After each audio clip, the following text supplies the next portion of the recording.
今天是丧尸爆发的1个月，我躺在家里黔驴技穷，拿出手机开始搜索无痛变成丧尸的100个小妙招。其实我不怕死，也不怕变成丧尸，就是单纯的怕疼。如果我可以光合作用就好了。正想着，我感觉有什么东西从指尖长了出来。默默又来推好听的末世文啦，拿上瓜子花生故事开始喽。事情的开始是一只疯狗咬伤了一个男人，一朵玫瑰花折伤了一个少女。起初，男人和少女都很正常，直到10天后，第一次变异开始了。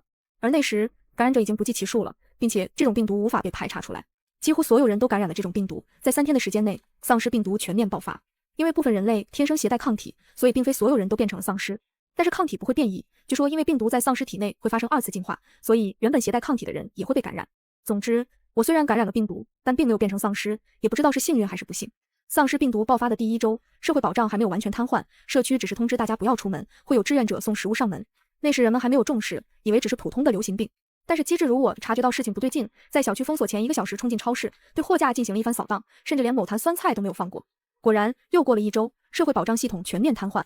我刚好有事回家，所以被关在了小区，拿着手机和舍友聊天。据舍友说，女生宿舍的自动售货机已经被搬空了，2天前开始就有丧尸在宿舍楼里游荡，现在他们门都不敢开。好在我们寝室的人都有囤粮的习惯，现在暂时饿不死。但是隔壁寝室就没那么好过了，都来找他们要了好几次吃的了。哎，我们自己都不够，虽然不太好，但是我们现在以不安全的理由拒绝给他们开门了。市长黄鑫说。我发了一个大拇指，对他们表示赞同，并且希望他们安好，实在不行，他们可以来投奔我。哎呦，虽然我们好意思，但是眼下这个情况大家都出不去啊，舍友堂堂说。确实，我点开了另一个同城大群，里面已经吵得不可开交，主要是保守派和激进派在争。保守派主张节约使用资源，在家里等待救援，激进派认为已经没有希望了，应该靠自己杀出去。我瘫在床上，哎，有没有摆烂派研究下怎么无痛变成丧尸？早晨，我被门外定时来撞门的丧尸吵醒了。时间又过了1周，供电供水系统开始不稳定了，但勉强还在维持。我清点了下我的物资，大概还能撑2周多，节一点可以撑3周。我看了看网上的消息，原来现在植物也变异了，会主动攻击人类，并且也会把人转化成丧尸。被植物杀死可能没那么痛苦吧？我看了眼家里的绿萝，变啊！你怎么不给爷变？要你变的时候你不变，真是不中用。我拍了拍绿萝，继续刷新闻。感染病毒却没有变成丧尸的人，部分开始觉醒异能。我看到这条消息，心中感叹：哇哦，小说照进现实哎！我点开一看，原来真的有人发现自己有了异能，比如能徒手发射火球啊，指甲变成钢爪了，并且以这些异能者为首，政府开始组织修建幸存者庇护所，同时派出小队营救被困的幸存者。下面还提供了联系方式和庇护所地址，希望异能者可以主动联系政府参与救援。我看着自己软弱而无用的身躯，感叹自己没有异能真好，毕竟能力越小责任越小。市长黄鑫倒是觉醒了精细异能，能够发射铁刃，准备带着另外2个舍友杀到庇护所去。我默默为他们烧了3根香祈祷，继续瘫在床上摆烂。又过了1周，我把能看的视频都看了，游戏也打腻了，好无聊，呜呜。我不想吃方便面了，呜呜。我把自己的地址发到了最近的庇护所，希望能等来救援。又过了1周，我尽量少吃多睡，因为我的物资要见底了。这天，我因为吃的太少，神志不清，还有点肚子痛，抓起阳台上的绿萝啃了一口，味道不错，还有点甜。我忍不住把1盆绿萝都啃完了，然后我感觉好多了，打开手机，在百度上输入如何无痛变成丧尸。没想到我搜出来了好几个帖子，点开那个有1万多层楼的帖子，我浏览了起来。一位网友说，其实很简单，你拿小刀划个口，然后涂点丧尸的口水就好了。下面立刻有人反驳，有没有看清是要无痛啊？小刀划不痛啊？还有我怎么搞到丧尸的口水？还有网友说，其实也没有那么痛，刚刚我才被丧尸咬了一口，感觉也还行。下面回复，这位丧尸网友请放下手机。我爬了几百层楼，都是些有的没的，没有什么实际意义。哎，我好想摆烂，要是能做一棵植物就好了，只要光合作用就能活着。说时迟那时快，我突然感觉浑身痒痒的，一种诡异的热流流进了我的全身。各位友友们，我很难描述我现在的状况，我特么发芽了。此时此刻，一片小小的绿叶从我指尖钻了出来，并且迅速生长成了一根完整的枝条。我两眼一黑，我靠，我不会是刚刚吃绿萝吃出幻觉了吧？尽管我觉得眼前发生的事超出了我20年以来的认知，我还是不由自主地把我发芽的手指伸到了窗边的阳光下。顿时，一种清新舒爽的感觉遍布我的全身，好像浑身的血液都被净化了一遍一样。那一瞬间，我腰不痛了，腿不酸了，一口气上5楼，嘿，不费劲儿。难道这就是光合作用的感觉吗？太棒了！我可以在家里摆烂一辈子了。正当我惊喜于自己的异能时，房间外响起械斗的声音，然后过了几分钟，房门被敲响了。你好，里面有幸存者吗？我们是救援小队。一个清朗阳光的声音从外面响起。老实说，如果1个小时前救援队来敲门，我可能会欣喜若狂地奔出去，而现在我只想瘫在床上摆烂。毕竟我只需要接点雨水，再伸出手进行光合作用，就完全能保证自己活下去了。而现在我出去，不管是被当成感染者还是异能者，对我来说都不算什么好事。要不我装作没人吧？我刚刚打定主意屏息凝神，就听外面的男子又敲了几次门，然后说道：“难道没人吗？不应该呀，这片没人来过，而且我们收到了确切的定位，是不是人饿晕了？要不把门撬开？完了，芭比 Q 了！”我看着自己发芽的指尖干着急，怎么办？能不能把这玩意儿收起来？我正想着，那小芽就像感觉到了一样，慢慢的缩回去了。我眼睛一亮，玩样控制着小芽伸出缩回。而此时，外面已经响起了撬门声。我连忙收好芽，翻身下床，喊着来了来了。推开门，只见外面站着几个黑衣男子。为首的那个目测身高1.8米以上，黑色的制服和加长军靴包裹着他修长有型的身材。更重要的是，他是个帅哥。哦嚯！我吞了口水。帅哥见我开门，一挑眉说：“是你发的求救信号？刚刚为什么不开门？”我挠挠后脑勺，是我，刚刚为了保存体力，我在睡觉。帅哥上下扫了我一眼，我默默地缩了缩我穿着人字拖的大脚丫子。早知道是个帅哥，我就换件衣服了。帅哥继续说：“你还有什么要拿的东西吗？”我回复：“等我一下。”他抬手看了一眼表，给你2分钟。我迅速跑回去换了件卫衣，还好我随时准备着被就走。几天前就收拾好了行李，再拿上我硕果仅存的2包薯片和3袋方便面，我全副武装地站在帅哥面前，走吧。此时我发现门口只剩下了帅哥一个人，而楼下隐约响起了汽车发动的声音。帅哥懒洋洋地抬眸看了我一眼，发出一声低笑，还算准时。不过你这是去避难还是去度假呢？我不好意思地低下头，小声嘀咕：“这都差不多吗？”帅哥眉眼舒展，哈哈大笑：“你倒是心态好。走吧，此地不宜久留。”正说着，他身后突然传来一声诡异的嘶吼，一颗半腐烂的脑袋从他身后冒了出来。我瞳孔一缩，连忙喊：“小！”没等我说完，一道银亮的光在我面前一闪，一把匕首已经直挺挺地插在了丧尸脑门上。帅哥头都没回，丧尸就在他身后愣愣地倒下了。从拔刀到反手，将刀精准插入丧尸脑门，这一切不过发生在眨眼之间。我呆呆地睁大了眼，几滴腐臭的血溅到了我脸上。那丧尸并没有死透，只是因为匕首的冲击力倒在了地上，此时还在地上扭曲地挣扎着，发出怪叫。只见帅哥迅速蹲下身，半跪着用手臂夹着丧尸的手，我只听到一声骨头断裂的声音，那丧尸的头被整个旋转了270度，这才瘫在地上不动了。我表情震惊，嘴巴张开。帅哥习以为常地站起身，挑眉看着我，将一张餐巾纸递到我面前，吓着了。我闭上嘴，接过餐巾纸擦脸，是有点儿。开玩笑，我可是正宗的21世纪的温室花朵，自从丧尸病毒爆发后都苟在家里，至今还是我第一次和丧尸打照面。看着地上那团血肉模糊的东西，我恶心的有点想吐。帅哥用一种你能活到现在真是不可思议的眼神看着我，开口道：“那你最好快点习惯，记着把丧尸的头扭断，他才会死。走吧，先回庇护所。”他顺手接过我的行李箱，帮我拎着下楼。我亦步亦趋地跟在他身后，思考着能不能找个合适的地方把自己埋了，然后靠光合作用苟到病毒结束。前面的帅哥脚步一顿，突然开口了：“我叫秦毅。”啊，我叫顾穗安。说着，我们走到了一辆军用卡车前，秦毅帮我打开车门，示意我坐到后面，自己翻身上了驾驶座。走了，他对对讲机说了一句，一脚油门踩了出去。车上并不止我一个人，还有另外3个人，看起来都是幸存者。其中一对似乎是夫妻，抱在一起流眼泪，还有一个看起来20岁出头的少年，闭着眼睛戴着耳机。大家看起来都没有什么交流的欲望。我默默缩了缩手，找了个角落坐下。一路上，我透过窗子往外看，城市已经破烂不堪，随处可见残缺的建筑物和支离破碎的血肉，让我感觉到一种强烈的不真实感。所有的商店都被砸破了，货物被洗劫一空，时不时还能看到有几个丧尸在游荡。我不由得庆幸自己有先见之明。半途中，我突然看到一群丧尸围在一起，似乎在和人类战斗。刚刚秦毅告诉我，白天丧尸行动比较缓慢，不那么具有攻击力，所以他们大都选在白天外出。那外面是什么情况？我连忙拍了拍秦毅，问：“外面那是怎么了？”秦毅放慢了车速，懒散地扭头看了一眼，说：“哦，有人被丧尸围攻了。”我有些紧张，不需要下去看看吗？秦毅摇摇头，这就不在我的任务范围内了。要不等把你们送回去，我再来看看。我震惊，那到时候人不都死得透透的了？秦毅没什么表情，只是抬手看了一眼表，说：“时间来不及了，现在距离日落只有不到1个小时，我们要在那之前赶回去。”我手指抠紧了靠背，抿住唇不再说话。也是，我连自保都做不到，怎么还有闲心去管别人？秦毅垂眸，准备加速。突然，我看到丧尸堆中有一个明黄色的帽子一闪，一片利刃从丧尸群中飞出。那一瞬间，我好像看到了一个熟悉的影子，是市长黄鑫。我连忙喊道：“停车！停车！”秦毅刹住了车，回头看我。我紧张地吞了口唾沫，那个好像是我朋友，你能不能……后边的话我说不出口，我有什么理由要求秦毅帮我救人？万一出了什么差错，就是拖累了这一车人的性命。于是我改口道：“你能不能放我下去？”秦毅眼神有些冷：“你有异能吗？你有把握救下他们吗？”我不知所措，但还是说：“但是我不能见死不救。”秦毅沉默了片刻，打开了车门。我扭头感激地说了一句谢谢，立刻冲下了车。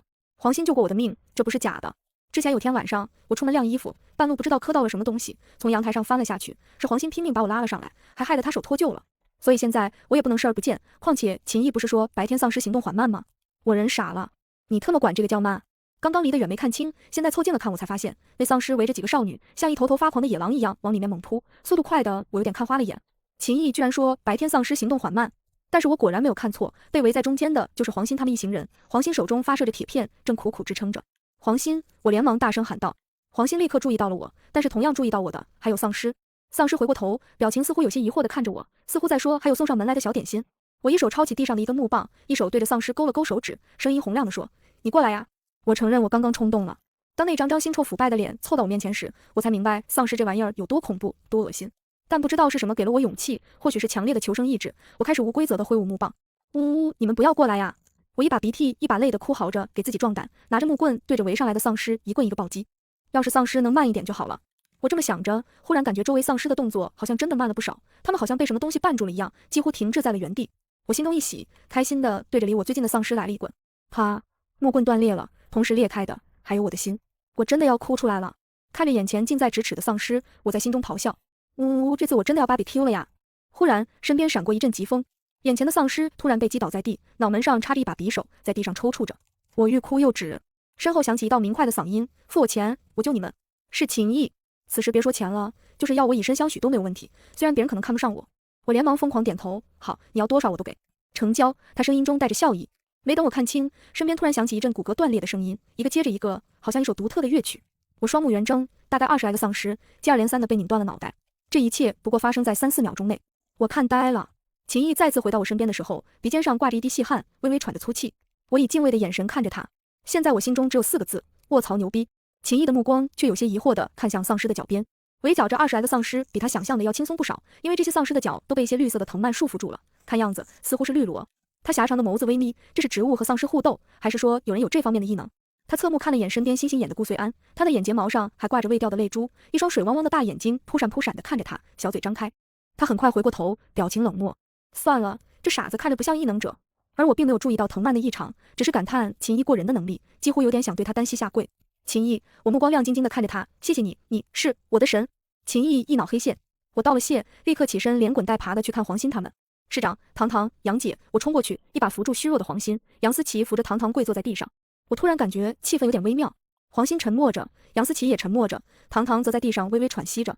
糖糖她被感染了，黄鑫语气有些沉重。我呆呆地立在原地。说实话，从丧尸病毒爆发到现在，我一直没有什么实感，就像隔着一层屏幕雾里看花一样。我觉得死亡这种沉重的东西永远不会降临到自己身边，没想到来得这么快。我看向地上的糖糖，她手臂上有一个血淋淋的牙印，周围正蔓延着青灰色的血管，一看就知道是中毒了，并且已经在变异了。我有些手足失措，要不来人把我的头砍了，让我冷静一下。秦毅不知道什么时候走到了我旁边，低头看了一眼，懒懒地说：“还有10分钟就要完全变异了。”我求助般地看向他：“你有办法救他吗？我可以给你钱，多少都行。”秦毅的表情有些无奈，他摇摇头：“我也不是万能的呀，这东西现在谁都没法解。”那怎么办？我呆呆地扭过头，看着地上痛苦挣扎的糖糖，能不能截肢啊？截肢总可以吧？不行，已经来不及了。秦毅的声音还是那么平淡，好像对这种情况已经司空见惯。要是当场截肢还有希望，现在已经太晚了。你们现在有2个选择，一是现在就把他的头扭下来，二是等他变成丧尸之后再把他的头扭下来。我震惊了，他奶奶的，这是什么地狱选择题？忽然我灵光一闪，迅速道：现在没有办法，不代表以后没有办法，是不是？秦毅好像不明白我为什么这么问，诧异地看向我。那倒是，不过10分钟之内肯定没办法。那就行，我立刻撸起袖子，我们把糖糖活埋了吧。其余人一脸震惊，活菩萨见过不少，活阎王还是头一次见。我看着他们震惊的眼神，很快明白他们误会了。我赶紧开口解释道：我不是那个意思。你们看，丧尸不需要呼吸，也不需要吃东西，是吧？他们只是无法控制自己攻击人类，只要我们把糖糖埋了，他就不会出去杀人，不会乱跑，也不会被人杀掉了。等有解药了，我们再把它挖出来，把它救回来，不就行了吗？我眼睛发亮地看着他们说，我为自己的聪明才智而佩服我自己。你真他娘的是个天才！秦毅表情震惊，低声喃喃道。他第一反应原本是否认，但是仔细一想，这方法也并非完全不可行。糖糖勉强开口道，我觉得可以试试，反正左右都是死，不是吗？那我们赶紧开始吧。趁糖糖还没有完全变异，我有些不忍看到毒素蔓延的糖糖，从旁边抄起断了的木棒，信心满满道：不用那么麻烦。黄鑫淡淡的开口了，他手中很快浮现出几把铲子，来吧。我崇拜地看着他，呜呜，市长照我。黄鑫弹了我一个脑瓜崩，我什么时候不照着你了？抓紧时间，赶紧开始吧。良久，此时的糖糖只露出了一个脑袋在外面，我们紧张地注视着他。几秒钟过后，青灰的血管蔓延到他的脸上，他黑色的瞳孔骤然消失，灰白的眼球爆出，表情变得狰狞可怖，嘶哑地吼叫起来。就是现在！秦毅低喝一声，我们立刻把准备好的最后一捧土砸到他脸上，但是这远远不够，糖糖在下面蠢蠢欲动，似乎要破土而出。黄鑫喊了一句：让一让。然后只见一个硕大的铁块从天而降，严严实实的给糖糖来了个泰山压顶。这下糖糖是彻底出不来了。不过我有点担心糖糖的头被砸爆了，黄鑫却说他控制了力道，应该没有。一旁的秦毅催着我们离开，他告诉我们晚上最恐怖的不是丧尸，而是植物。白天植物都在光合作用，没有什么攻击性，到了晚上才出来觅食，那才叫一个神不知鬼不觉。你不知道什么时候一根小枝条就缠到了你脖子上，轻轻一勒，啪，你的头就掉了。秦毅语气幽冷，听得我不由得浑身一颤，赶紧准备上车离开。忽然我想到了什么，喊道：马上！等我一下！我扭头冲回了压着堂堂的铁块旁边，总不能让这个铁块表面就这么空着吧？我这么想着，从地上捡起一块石头，开始用力刻字。此乃堂堂之家，以防万一，我又补刻了一句：我还没死，别来烦我。然后我满意的拍拍手站起来，丧尸片和灵异片，我选择灵异。在秦毅的一路狂飙下，我们在日落之前来到了庇护所。我下了车，扶住一根铁杆，欲吐不吐的。主要是现在食物紧缺，我吐了太可惜了。秦毅在前面跟一个人交接，他说这次救了5个人，其中有一个生产者，一个分解者，其他3个都是消费者，还算不错。我在后面听得愣愣的，什么生产者、分解者、消费者？死去的高中生物突然开始攻击我。秦毅汇报完回过头，我赶紧问道，那个生产者、消费者是什么意思？秦毅勾了勾唇角反问，你觉得呢？能利用太阳能或化学能把无机物转化为有机物的光能自养微生物和化能自养微生物。高中生物学得不错，秦毅似乎有点无语的看着我说，顺便把行李和一把钥匙递给我。你说的也对，但不是这意思。生产者指的是攻击类异能者，分解者指辅助类异能者，消费者就是指无异能的人。我接过行李，点点头，嗦嘎。见我一个人拎着半人高的行李，秦毅开口问道，需不需要我帮忙？我摇摇头，没事。我跟黄鑫和杨思琪安排到了一个宿舍，他们带的东西都不多，可以帮我拿上去。我们正准备离开，秦毅突然喊住了我们，看着黄鑫说，等等，你叫黄鑫是吧？你有精细异能？黄鑫回头淡淡的说，是，怎么了？秦毅靠着车窗站姿懒散，指尖转着钥匙问他，想不想赚点外快？什么？生产者和分解者可以去政府那儿接任务，成为雇佣兵，可以赚积分。现在钱那种东西已经不适用了，庇护所的物资交易都用积分。像消费者可以做点简单的工作，或者等物资分配。不过不要指望物资分配的东西够用就是了。对了，秦毅突然转向我，修长的食指点了我一下，你现在欠我3000积分。哈，我没想到他居然是认真的，不过欠的积分确实该给。于是我问道，这积分好赚吗？怎么说呢？杀一个丧尸3积分，刚刚我接你们回来那种任务只赚了10积分。我瞬间傻了，按这个算法，我需要杀1000个丧尸。你要不还是杀了我吧？我双目无神，失去希望的喃喃道。哈哈，加油！秦毅好像看到了什么有趣的事，笑得眼睛眯起，摆摆手离开了。而我和黄鑫、杨思琪一起回到分配的房间，这里和宿舍的布局差不多，我们很快习惯了。晚上有人送来了几块压缩饼干和几瓶纯净水，嘱咐我们省着点吃。我们囫囵吃了个5分饱，我已经在怀念光合作用的感觉了，但是又不好操作，因为我暂时不想暴露自己有异能的事。次日清晨，我心满意足地从睡梦中醒来，发现一把冰冷的钢刀架在自己脖子上。恍惚中，我以为自己还没睡醒，用力眨了一下眼睛，这一切依然没有改变。黄鑫用一种震惊怀疑，同时又有一点担忧的复杂眼神看着我，同时拿着一把钢刀架在我的脖子上。我颤颤巍巍地开口了：“市长，这是怎么了？”黄鑫表情依然不善，把嘴张开。我乖乖张开了嘴。判断人有没有感染病毒的一个方法，就是看舌头有没有变成灰色。我有些紧张，难道昨天我睡着了的时候被丧尸咬了？那岂不是我可以无痛变成丧尸了？还有这种好事？看完，黄鑫松了口气，放下了刀。我连忙问 What happened？ 我被咬了。黄鑫表情复杂，不是，是你咬了丧尸。我不至于那么饥渴吧？黄鑫继续解释道，准确来说，是昨天晚上有一株变异的玫瑰花带领其他植物爬到了我们寝室里面，还有个丧尸跟着爬上来了，我被吵醒了，正在想办法对付他们，结果……黄鑫表情有些匪夷所思，结果你爬起来，对着那株玫瑰花一阵暴啃，把那株玫瑰花啃完了，然后你又逮着那只丧尸暴啃，那啃的叫一个如胶似漆，难舍难分。我们好不容易才把你们分开，现在已经处理过了，你当时怎么都醒不过来，还是我们帮你清洗了一下。我满脑黑线，我说怎么感觉嘴里有股血腥味，而且还挺饱的呢。马上道，你听我狡辩，有没有可能这是我的异能？黄鑫的表情有些匪夷所思，什么异能？梦游起床啃丧尸？我顺水推舟，大概，或许，可能，是。一旁的杨思琪眼神复杂，那还真是有用的异能。我无奈地吐了吐舌头。说实话，现在连我自己都没有完全弄清楚我自己的异能是什么，我还以为只是能发芽，能进行光合作用而已。黄鑫想了想说，没准是个被动异能，挺好的。然后他看向我，继续说，等会儿我们要不要到处看看？我点点头，我也想知道那些任务是什么，我能不能接？毕竟我还欠某人3000积分。杨思琪凑上来问，昨天那个男的吗？他看起来人很好，还很帅。我目光沧桑地摇摇头，在他找我要3000积分以前，我也觉得他是个好人。我叹气，知人知面不知心啊。我们3个来到接任务的地方，碰巧看到秦毅也在，他还是穿着昨天那件黑衣，弯着腰，似乎在和其他几个黑衣人一起整理装备之类的。见我过来，他直起腰，挑了挑眉，对我伸出3个手指晃了一下。我明白了他的意思，恨恨地冲他挥了挥拳，克制住自己比出国际友好手势的冲动。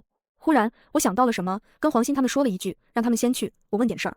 然后我跑到了秦毅身边，抬起头对他说，昨天的事谢谢你。秦毅拿起一把手枪，咔嚓一声把弹夹退下来，漫不经心地勾了勾唇，不用。我应该谢谢你，让我赚了3000积分。我看着他这副得了便宜还卖乖的表情，深呼吸几口气，安慰自己，忍一时风平浪静，退一步我草你，我海阔天空。我问道，那个任务是只有生产者和分解者才能接吗？他把手枪和弹夹别到腰上，摇摇头说，不是，只要通过了考核都可以。只是有异能的人身体素质会得到强化，所以能接任务的大部分都是异能者。哦，我看着自己弱不禁风的身躯，叹了口气，有些沮丧，原来还有考核呀。那我恐怕接不了任务了，那积分怎么还呀？要不我还是以身相许吧。秦一低头，你说什么？没什么没什么，我连忙摆手，想起了自己来的目的是问问他关于异能的事，连忙说，对了，我好像有点异能，具体是，我可以啃丧尸，我信心满满的说。秦毅手中的动作顿了一下，抬眸眼神复杂的看向我，你是最近才出现这种症状，还是一直都有？我是认真的。你等等，我把黄鑫和杨思琪拽过来作证，他们绘声绘色，声泪俱下的讲述了昨天晚上发生的事情。秦毅看我的目光充满了难以置信，就像今天早上的黄鑫，还真是闻所未闻。他目光有些深沉的打量着我，听你们这说法，你似乎和丧尸的兼容度较高。我脑中灵光一闪，连忙开口说道，是不是说我有毒抗性之类的？我有没有可能可以用来制作丧尸的解药？秦毅的目光飞快扫视了一下周围，见没人注意到，他轻轻压了一下我的脑袋，小声一点，也就是我好心了。现在这个局势，人人自危，人人自救，哪怕只有一点点可能，都可能让人争得头破血流。你知道有多少人在这次丧尸危机中失去了家人吗？我用眼神表达着我的懵。他深吸一口气，狭长的眼睛严肃地盯着我，简单点说，你这样的体质，要是被别人知道了，很快就会拿你做活体解剖研究构造了。我被他吓得一颤，脸色发白。他却好像有点开心，眼角微弯，站直了腰，拍了拍我的头，好了，不吓你了。但是记住我刚刚的话，你们要去接任务就去吧，晚点我来找你。说完，他摆摆手，转身回到他的队友中间。我们3个想去接一个搜救的委托。黄鑫当然毫无悬念地通过了考核，可惜杨思琪没有。很快到我了，我有些紧张。考官看了我一眼，眼神中明晃晃地写着不屑。确实，我不到1.6米的身高，没有一点肌肉的躯干，中考体育只有30分，确实没有什么说服力。我暗暗抹了一把辛酸泪，但是为了还积分，我一定要过。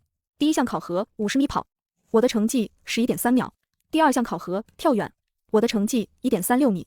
第三项考核握力。说实话，到了这一步，我已经心死如灰了。怎么说呢？可能另一个小学生出来都比我强吧。我颤抖着捏住了握力计，轻轻一捏 ，TMD 当场爆表了。考官懵了，我比考官更懵。我细若游丝地说，可能是出问题了。我重新测一测。考官颤颤巍巍地递给我第2个握力计 ，TND 再次爆表了。握力计的指针直接飙到了100千克。考官默默地递给了我一个特制的握力计，说再试试。这次握力计没有爆表了，因为这个的上限是1T，指针停在了673千克的位置。其实我还收敛了一些，没有用全力。考官看了我几眼，在本子上记录了几笔，说你去 A 组吧，他们刚好还缺一个力量型生产者。我屁颠屁颠地跑去 A 组报道，发现黄鑫和秦毅也在 A 组。我开心地冲他们打招呼。秦毅看到我却皱了皱眉头，你没有听我的话？当然不是，我赶紧摆手否认，此事一言难尽。总之我现在是力量型生产者。怕他们不信，我随手捡起一块石头砸向一面断墙，伴随着一声巨大的声响，断墙在众目睽睽下轰然倒塌，隐约还能看到一点空气冲击波扩散出来，拂过我的长发。我和众人一样震惊在了原地。我尴尬地笑笑，哈哈，不好意思，我想轻点来着。不知道谁带头鼓起了掌，掌声从稀稀拉拉到宛如雷鸣，全场的黑衣人用一种敬畏的眼神看着我，跟诡异的朝圣一样。毕竟很难想象一个这么娇小的少女体内会爆发出堪比微型核弹的力量。我尴尬得像一个被家长拉到前面来展示才艺的小学生，恨不得找个地方把自己埋了。我早该这么干的。秦毅冷峻的脸也有些破功，不错，他淡淡的夸奖了一句，眉头却依然紧缩。而一旁的黄鑫不知道想到了什么，目光带着几分思索。很快 A 组被分配到下午去某地围剿丧尸，顺便营救幸存者，让我们中午回去好好休息一下。到了寝室，黄鑫看着我，一副欲言又止的模样。我正心大地啃着饼干，见状问他怎么了。黄鑫开口，安，你之前没有发现自己的力量异能吗？我想了想，摇摇头，没有。我感觉我之前也没有这种异能，拎个行李箱都觉得费劲来着。黄鑫继续说，那你有没有注意到你是什么时候有异能的？我回复，好问题。黄鑫用一种恨铁不成钢的眼神看着我说，我就知道指望不上你。我愁眉苦脸地道，谁知道我怎么突然就有异能了呢？烦死了，早知道我就装一下了。一旁的杨思琪凑过来，别凡尔赛了，我还想有异能呢。我表情悲伤道，你没听过那句话吗？努力不一定有结果，不努力一定会很舒服。其实我和卡夫卡有一样的想法，我最大的愿望就是躺着不动。杨思琪，不愧是你。下午，我和 A 组其他人一起到了基地门口集合。秦毅是 A 组的组长，他站在前面清点人数，见人齐了，他收起名单，站在众人面前，表情严肃。我知道你们当中有部分人是第一次参与任务，可能还没有真正和丧尸对峙过，但现在是非常情况，你们不得不踏上战场。但是我要告诉你们，你们的首要任务就是保住自己的小命，不要逞强，救自己就是救别人。最后提醒你们一点，丧尸已经出现异能变异。我听到许多人倒吸了一口凉气。秦毅的目光锐利地划过所有人，这个消息暂时没有对普通群众公布，但是你们不用太担心，按照丧尸的智商，他们很难正确使用异能。下面我分配一下详细任务。很快我了解到，我们 A 组一共15人，都是异能者，其中分解者占5人，3个治愈系，2个强化系，每个治愈系异能者看管4个其他类型的异能者，在后方保证他们的生命安全。由于我没有什么作战经验，被安排了搬运任务，负责搬运伤员和物资等。一切安排好后，我们坐上了3辆军用货车，准备出发。我的肚子忽然发出一声低鸣，我皱着眉头揉了揉，奇怪，明明中午吃了不少，为什么现在就饿了呢？说实话，我不忍心杀丧尸。因为在我眼里，他们都曾经是一个个活生生的人，如果以后能有解药，他们也是可以得救的。但是如果头都被砍下来了，估计阎王看到都得摇头。但我也不敢跟别人说，我怕他们觉得我圣母。好在我现在还不需要面对这个问题，因为我只是一个无情的战场搬运工，哪里有物资需要收集，我就冲过去把那些东西搬过来，哪里有人受伤了，只要不是感染了，我就立刻把人背回来。虽然我速度不快，但胜在力气大，一次能搬很多东西，堪比一辆微型卡车。唯一的问题是，我好像越来越饿了，我失控了。我在任务基本完成的时候突然暴走了，当我清醒过来的时候，嘴里满是血腥味，手上捧着不知道谁的断臂，不知所措地抬起头，一动不敢动。你要问我为什么一动不敢动，因为一把冰冷的枪正抵在我太阳穴上。秦毅目光不带一丝温度，声音低冷，醒了。还记得你是谁吗？顾岁安。秦毅的枪依然没有挪开，我呢？秦毅，张嘴。我乖乖张开嘴。秦毅仔细看过后，手枪在他指尖绕了一个花，别回了腰间。还记得你刚刚干了什么吗？他开口问道，声音如北风过境。我看了一眼手中的残肢，直接开始暴风哭泣。哇呜呜！我杀人了，把我埋了吧。对不起，我无颜面对我的江东父老乡亲们，无颜面对我亲爱的叔叔婶婶老师还有同学。我顾岁安今天犯下的过错，就由我一人承担。你不要停！顾岁安，停下！秦毅被我吵得脑瓜子嗡嗡的，烦躁之余又有一点想笑。你没杀人，你可能是丧尸。他解释道。我暂时停下了暴风哭泣，看看秦毅，又看看手中的残肢，啪的一声把丧尸扔了出去，炸出一朵血花，然后我哭得更大声了。弟，我有可能丧尸，还不如去死呢。我从地上捡起一块锋利的铁片，放到喉咙边，一脸的生无可恋。秦毅，照顾好我室友，我先去了。秦毅黑着脸从我手中夺下铁片，都说了你没杀人。我有些遗憾的看着铁片被他拿走，表情惨淡。可能丧尸，我不想活了。秦毅诧异，你又不是第一次了，一回生二回熟吗？我泪眼汪汪，上次我完全没有意识好吗？你说的轻松，你怎么不肯呢？秦毅，抱歉，我没有这方面的癖好。我刚刚憋回去的眼泪又要落下来了。你的意思是我有？秦毅摊手，你要这么想我也没办法。我怒了，哼，死直男。平静下来后，我发现身边没有其他人。秦毅解释道，我发现端倪的时候就把其他人支走了，不然你可能已经被击毙了。听到这里，我感觉有些暖心，谢谢你啊。秦毅，别多想，只是因为我一个人就足够击毙你了，这样尸体比较完整，方便带回去研究。我重说一遍，我 TM 谢谢你啊。秦毅勾起一抹慵懒的笑，举手之劳。然后他微微弯腰和我平视，眼神变得认真，问道，你为什么会突然失控？我用手按了按太阳穴，我也不知道，我只是觉得好饿，好想吃东西，然后我感觉自己就像睡着了一样，完全不知道自己在干什么。秦毅修长的手指摩挲着下颚，狭长的眼睛眯起，从没听说过这种情况。无法控制的进食，这倒是和丧尸类似，但是你又没有变成丧尸。我偏头，会不会是异能的一种，或者说是异能的副作用？秦毅点点头，不排除。他抬头看了一眼渐暗的天色，先回去吧，快日落了。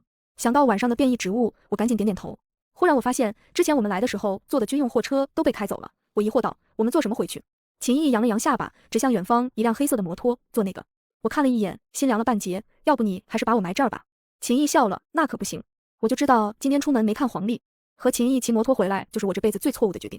为了在日落前回到基地，秦毅把摩托开得起飞，我在他身后拽着他的衣服，被风吹得神志不清，感觉自己马上要荣登极乐，驾鹤西去了。遗言我都 TM 想了3个版本了，加上之前啃了丧尸，这次回来我真的吐了。我吐完又饿了，我抱着某坛酸菜牛肉面，一边吃一边在心中咒骂某人。黄鑫刚刚洗完头，披着头发坐到我旁边，把一张卡递给我，诺，你的积分卡，你没来，我就顺便帮你领回来了，今天赚了30积分。我接过卡，谢谢。我距离3000积分又近了1%，真的好棒棒呢。然后我躺到黄鑫怀里撒娇，市长，你不会觉得我很恶心，嫌弃我吧？黄鑫知道我今天又犯病了，他无奈地摸了一把我的头发，去，小白眼狼，上次不知道谁给你刷的牙。我笑得像个无赖，呜姐你最好了。对了，杨姐呢？黄鑫笑得有些暧昧，她看上那天那个叫秦毅的了，去找他吃夜宵了。哦，我为杨姐的眼光感到惋惜。晚上不出意外我又出意外了。据热心市民黄女士描述，今天晚上我一共啃了3排灌木、10平方米草地和2个不幸靠近我们寝室的丧尸。现在听到这番描述，我已经有点习以为常了。习惯真是一种可怕的东西。次日执行任务时，我发现我会放电了，不是那种什么电眼，我是货真价实的放电。我一抬手，天空飘来一朵乌云，几道闪电劈下来，把丧尸劈得连渣渣都不剩。但是这个技能不符合我节约能源可持续发展能摆烂绝不努力的原则，故而我并不使用，并且假装没有。毕竟我劈一次雷失控啃了5个丧尸，今天也是想把自己埋了的一天。翌日，今天我又救了13个人，开心。翌日，发现了不知道谁埋在地下的物资，我们收走了，但是我一个人扛的，命苦啊。翌日，杨思琪和秦毅表白了，被这个钢铁直男毫不犹豫地拒绝了。据说他拒绝得非常果断，他哭了，我们安慰了他好久。这秦毅真是不解风情，杨思琪可是我们系的细花泥，这都拒绝，活该他单身。距离丧尸爆发已经过了2个半月了，我们庇护所负责的区域已经基本搜查完毕，今天是最后一次，也是我们和我们附近的3个庇护所联合行动，每个庇护所都派出了他们最精英的分队。很不幸，我居然是精英。果不其然，在大概60个人里面，我显得格外拉胯。这次的分组需要打散重分，负责重新分组的是一位更高一级的女长官，叫叶苑。下面设了3个分队，分别是秦毅带领的歼灭队，另一个庇护所队长苏文雪带领的搜救队，以及在另一个庇护所队长几名带领的后勤队。我们先来到一个体育馆集合，这里已经清理过了，并且做了简单的保护措施。叶长官让我们按顺序排好队，他拿着名字表逐一分配。恍惚中，我感觉回到了大学刚刚军训的时候。很快，叶长官走到了我面前。叶苑长得很高，恐怕至少有1.75米，留着黑色短发，一双凤眼狭长凌厉，身材好的没话说。那不是普通的纤瘦，而是经过锻炼后充满爆发力，但又不算太壮的修长身形。总之，我很喜欢，不是，我很欣赏并且向往。叶长官迈着长腿走到我面前时，我下意识地挺直了腰。他翻看着我的资料，凉薄的眼神中闪过一丝诧异：“你一个丧尸都没有杀过？”我是啃的，不是杀的嘛。其实硬要说也算，只是秦毅没帮我登记，美其名曰帮我掩盖。叶苑唇角勾起一抹浅笑，语气嘲讽：“你们庇护所是没有人了吗？居然派你这种没有杀过丧尸的小丫头片子来！”我把头埋得更低了，呜呜，对不起秦毅，我给你丢脸了。我小声如对不起吗？叶苑表情冷漠，继续说：“我看了，你是力量型异能，力量方面还不错，但是其他方面都很差强人意。你认为你有什么资格参与联合行动？”那我走。叶苑好像有点无语，清了清嗓子，声音清冷：“你要清楚，这样是没法上战场的。”我身后的黄鑫听了，似乎有点不满，正欲出声争辩，被我一把拦下。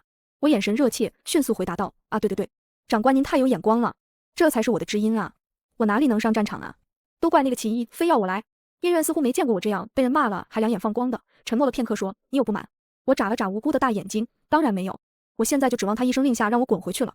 算了，叶苑不予计较，修长的手指拿着笔在本子上画了几笔后说道：“你去后勤队吧。”哦，我有些失望的垂眸，眉毛都耸拉了下来，一副欲哭无泪的表情。他居然没让我滚回去，太可惜了。叶苑觉得我好像有什么误解，红唇轻抿，抬手揉了一把我的脑袋，声音带上了一丝柔和：“抱歉，可能我刚刚说话太重了。你好好努力，有机会去到歼灭队的。”我有些懵地抬起头，对上了叶苑一双漂亮清冷的眼睛。对不起，但是当时我脑袋里面只有一个想法：救命！她好漂亮，睫毛好长，鼻子好挺，好好看，呜呜。不知道他从我花痴的眼神里看出了什么，他露出一个浅笑，淡淡道：“加油。”然后步履轻盈地走向了下一个人。叶苑走后，我捂着心口，看着他美好的背影，喃喃道：“师长，我觉得我恋爱了。”黄鑫刚刚被分去了歼灭队，正在整理装备，听我说完这句话，抬头皱眉问我：“怎么了？你也喜欢秦毅？”“怎么可能？”我反驳。分组完成后又休整了一会儿，我们就准备出发了。因为我是后勤队，我不需要直面丧尸，并且比其他人晚一点出发，主要负责携带物资，在战场提供补给，并且进行一些配合工作。总而言之，就是后勤队是块砖，哪里需要往哪儿搬。妈了，歼灭队和搜救队都太强了，一个能打10个，没有什么需要用到我们的地方。于是后勤队集体摆烂。如果不是纪律需要，我们甚至能凑几桌麻将打。傍晚，暮色渐沉，我们后勤队昏昏欲睡，毕竟我们主要的工作只是充当联络中转站而已。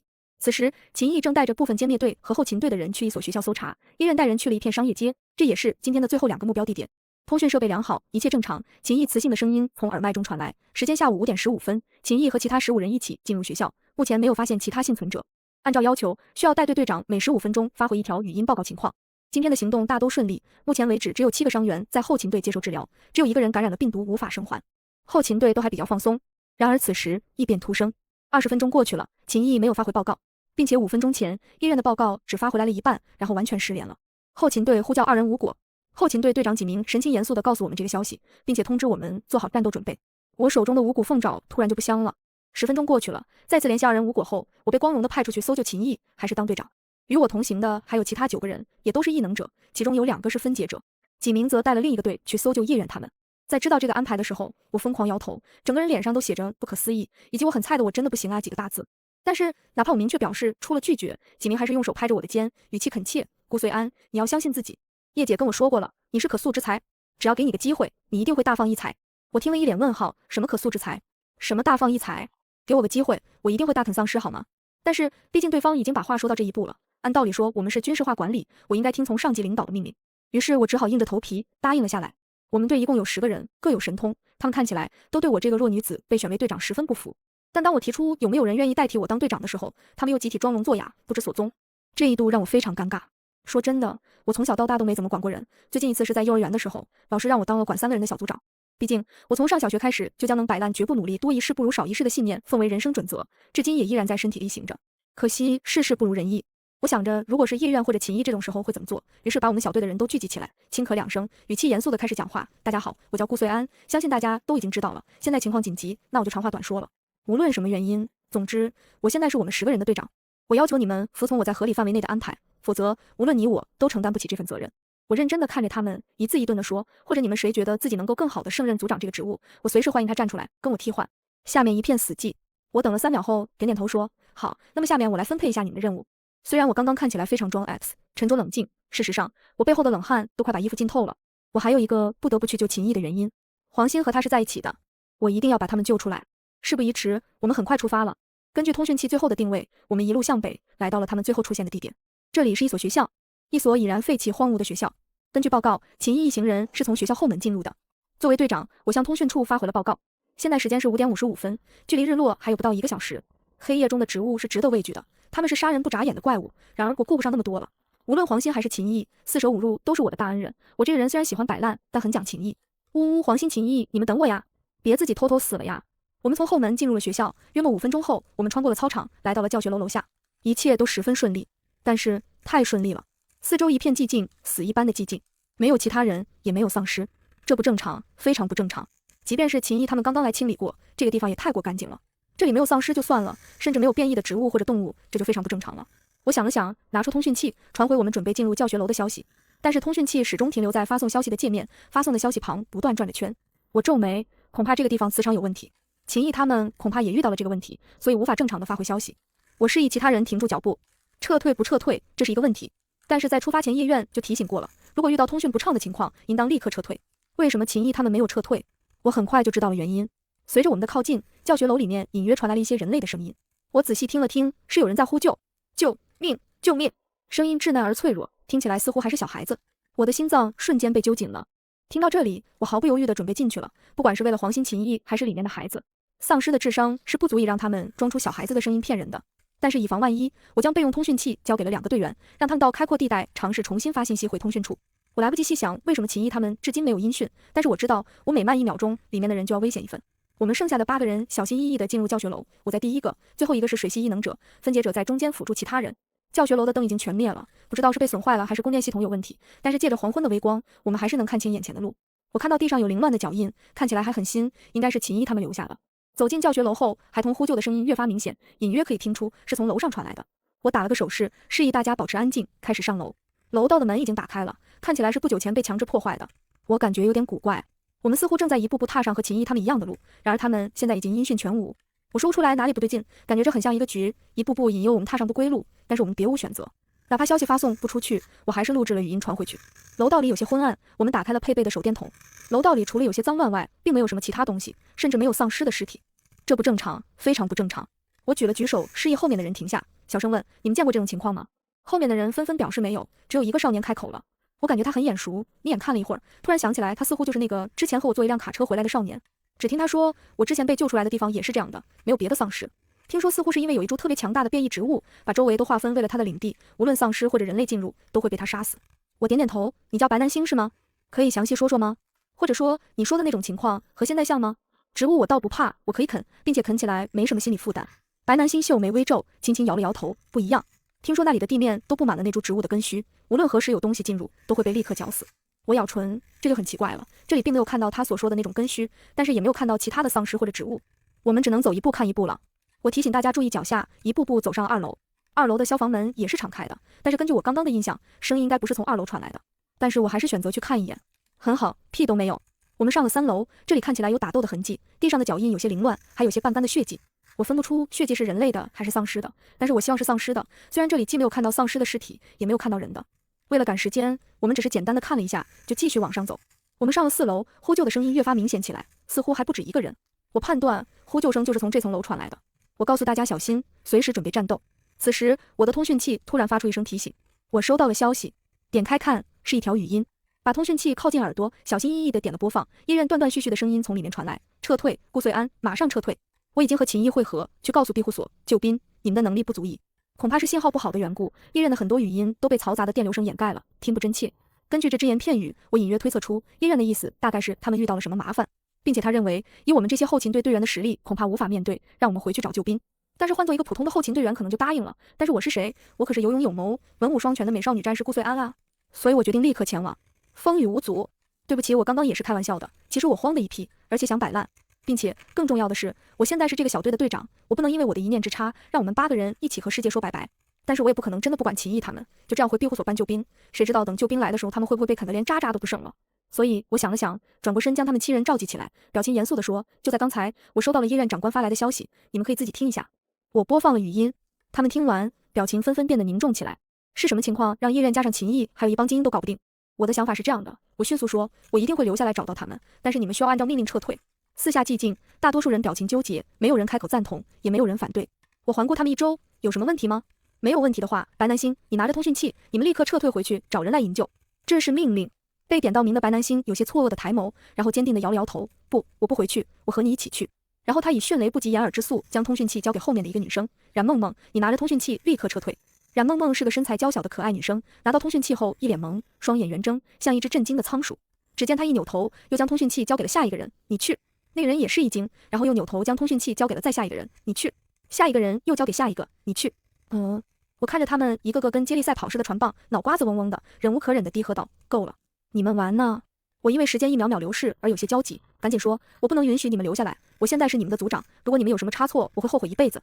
现在立刻撤退，不要让我说第二次。”我目光沉了下来，表情严肃地看着他们。通讯器现在回到了那个叫冉梦梦的女生手里，她正将通讯器递给白南星，但她没有接。我要和你一起，她目光坚定，叶长官是我的恩人，我要去救他。我看着他那副坚定的样子，心想医院都解决不了的事，难道你行吗？我拍了拍他的肩膀说：“不错呀，勇气可嘉呀，少年。”但是驳回。他眼神微正，抿唇道：“那你呢？你凭什么不撤退？”我一时语塞，忽然外面的求救声再次响起。我目光一沉，立刻说：“白南星，你留下来，其他人立刻撤退，不接受任何驳回的理由。冉梦梦，你暂时带队，同时联系之前的2个人会合。”冉梦梦拿着通讯器，一时有些手足无措。我叹了口气，轻轻把她往楼下推了一下，小姑娘这才回过神来，带着人离开了。她走的时候1步3回头，队长，等我，我会回来的。我摆摆手，去吧去吧。其实其他人估计早就想走了，不想趟这趟浑水，只是碍于脸面不敢推脱罢了。我和白南星侧身从4楼楼道走出去，小心翼翼地贴着墙壁移动。我记得白南星有水系异能，兼有治愈和攻击的技能。我们进入到4楼，这里桌椅散乱，大多数教室的门都开着，可以想象到之前匆忙撤离的景象。呼救声在整个4楼回荡，听不清究竟是从哪里传来的，我们只好一间一间教室的找。教室里大都空无一人，直到我们进入走廊尽头的那间教室。教室里面大概有7、8个丧尸，正疯狂地撞着储物间的门。求救声正是从那间储物间里传来的。丧尸听到了我们开门的声音，纷纷回过头，表情呆滞地看着我们。我紧握手中的武器，一把大砍刀，死死地盯着丧尸，严阵以待。没想到我预料中的丧尸扑上来的情景并没有发生，丧尸好像对我们2个新鲜的人完全不感兴趣，继续固执地撞着门。这简直是对我的奇耻大辱。有什么比我这个新鲜的美少女更加诱人？这其实是好事，虽然我搞不明白为什么丧尸固执地要去撞门，但这是一个我们斩杀丧尸的好机会。我小声道：“你负责左边4个，我解决右边4个，可以吗？”白南星轻轻地点点头。他的武器是一把特别的太刀，整把太刀上裹着细腻的水流，看似温和，实则削铁如泥。目前我对外公布的异能还是力量系，但我又不得不打丧尸，所以我决定先让丧尸丧失行动能力，再斩首。我从旁边捡起一把椅子，掂量了一下，猛地砸了过去，硝烟四起，地上被砸出了一个凹陷，8个丧尸倒在地上，东倒西歪。白南星沉默了片刻，转头面无表情地看着我说：“你不是说你4个我4个吗？”我一脸无辜，嘿嘿，我不是还没斩首吗？于是白南星冲上去，几个漂亮的刀花把被冲击力砸得东倒西歪的丧尸纷纷斩首。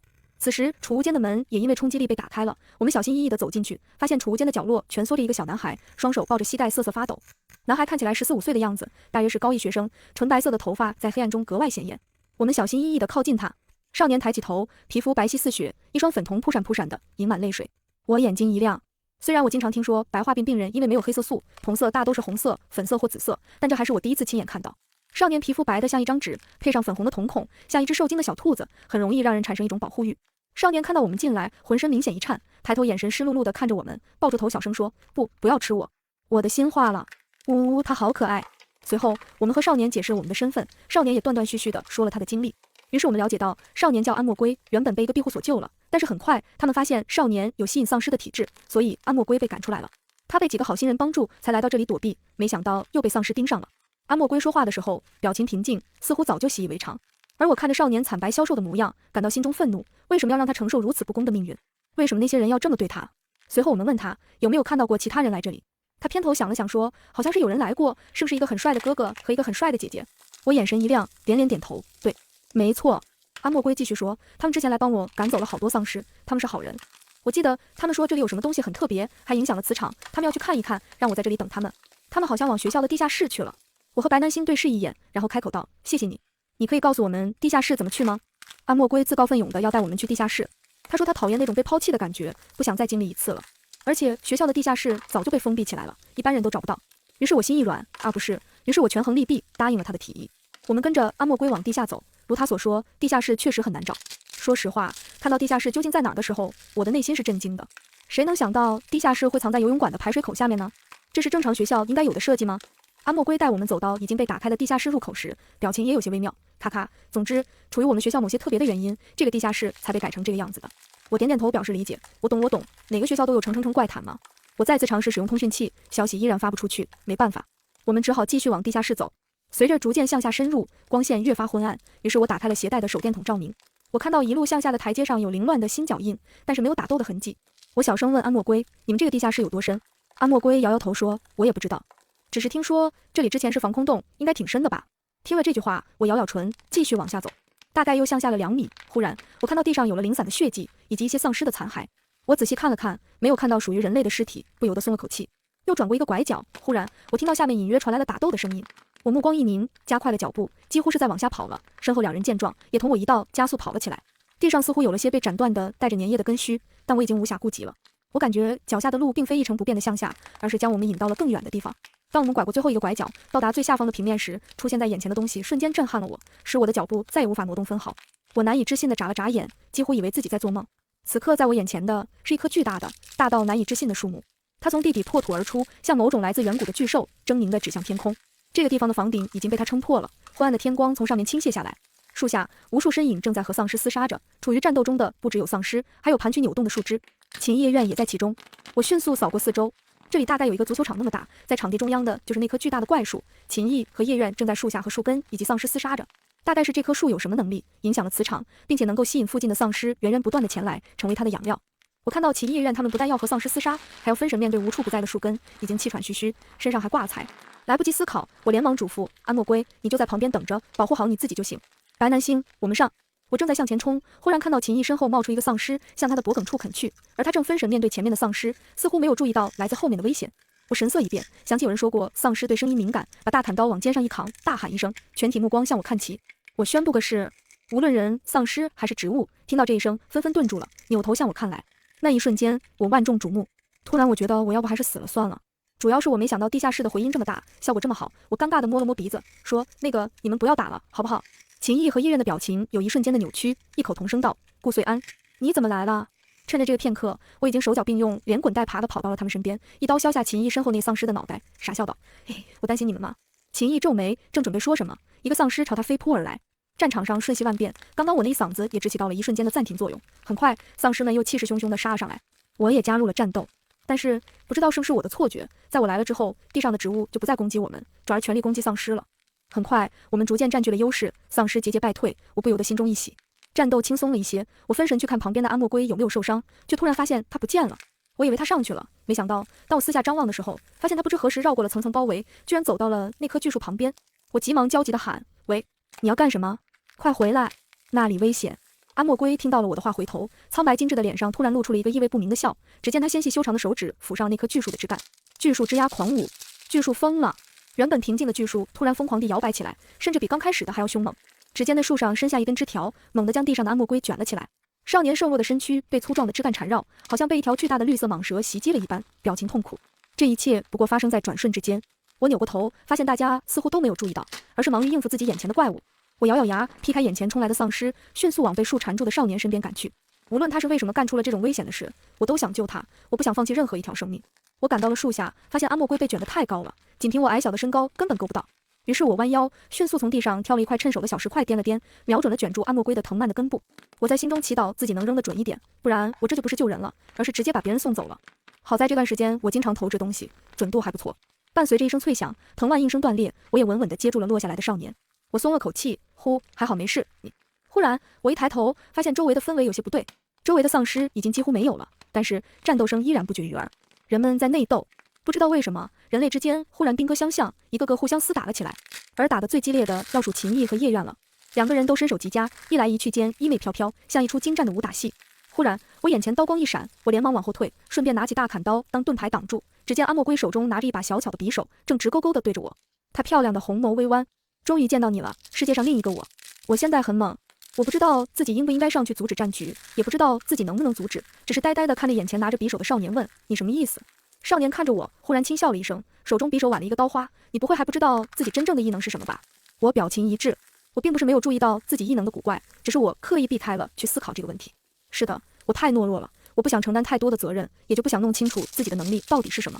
看到我呆愣的表情，眼前的少年哈哈大笑，他脸上那种脆弱可怜的神情已经完全消失了，取而代之的是一种隐约的疯狂。嘻嘻，顾岁安，你可真是没有用啊！老天把这个能力给你，真是瞎了眼。他拿着匕首朝我攻来，我连忙挥舞起砍刀防守。所幸少年的体术是真的不怎么样，连我这种半道出家的都打不过。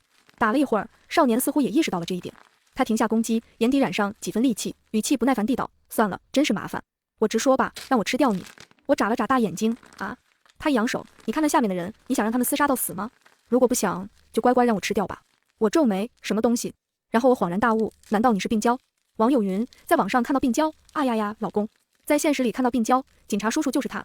网友诚不欺我也。下面打斗的秦毅等人并没有失去自主意识，只是身体无法控制的互相残杀。秦毅和叶苑抬头看着中央的少女和白发少年，心中思绪万千。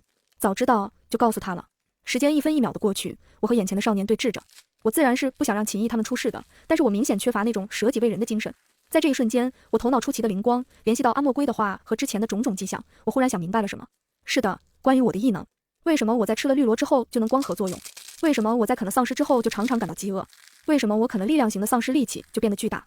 这一切都指向我的异能并不是什么啃丧尸、啃变异植物，也不仅仅是雷电光合作用之类的，而是吞噬，并且转化，让世间其他所有能力都为我所用。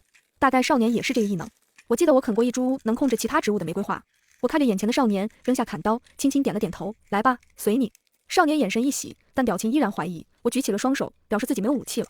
然而在他身后，一朵玫瑰花悄然盛放，无声无息地攀上了他的脚踝。我不清楚少年都吞噬了哪些能力，但是他肯定不能控制植物，所以我决定采用最保守的方式。到少年的匕首抵上我的喉咙时，玫瑰花的藤蔓也缠上了他的脖颈以及四肢。我眸中划过一丝暗光，轻轻地打了一个响指，所有玫瑰花藤骤然发力，猛地将阿莫龟往身后拉去。阿莫龟瞳孔一缩，突然玫瑰花藤上燃起了熊熊烈火，花藤耐不住热焰，纷纷退缩开来。我暗叫不妙，忽然一把熟悉的银白色匕首破空而来，准确地定住了少年的肩膀，使他猛地向后倒去。是秦毅，鬼知道他是怎么在和叶苑的搏斗中精准地扔出一把匕首的。虽然只牵制住了少年一会儿，但少年的伤口正以肉眼可见的速度愈合。但只是这一瞬间就足够我上去压制住少年了。再怎么说，我的力量都是远超过他的。我小声说了一句对不住了。小巧的虎牙划过他的手腕，一点温热的鲜血落入我的唇舌。瞬间，我感觉自己身体里多了一些能力。只需我一个念想，身边其他人就停止了自相残杀，疲惫地跌倒在地上。而眼前的白发少年也默不作声，颓然地跪坐在地上。很抱歉，他已经没有能力了，毕竟被我吞了。唯一不妙的是，我发现身边很多人都感染了病毒，包括秦毅和黄鑫。叶苑抬起枪，正准备忍痛结束他们的生命，我忽然伸手拦下了他。长官，稍等，我可能有方法。还记不记得刚刚开始的时候，我就啃了一颗于万千变异植物中出淤泥而不染的绿萝？是的，那玩意儿里面大概有抗体。而现在我有了，我直接将一大把绿萝塞到各位感染者嘴里吃就完事了。果然，后来医生从我提供的绿萝里提取出了抗体，做成了速效血清以及疫苗。我婉拒了叶苑让我加入军队的邀请，并且接受了1万元的奖金，试了服医去，深藏身与民。在有了解药和疫苗之后，丧尸的清理速度快了很多。毕竟不再需要斩杀丧尸，只需要将含有血清的小针管插入他们皮肤。听说秦毅疫苗能插70多个，真是一个很快的男人。我当然没有忘记把糖挖出来，一切都在向好的方向发展。大概1个月后，丧尸就被清理得差不多了，人类的秩序也很快开始重新建立。站在满目疮痍的大地上，幸存者相互搀扶着，抬头仰望，星空依然璀璨，万物正在复苏。人类之所以伟大，就在于他们矢志不渝，他们从不言弃。无论怎样灰暗的土地上，只需要一点星火，便能成燎原之势。全文完。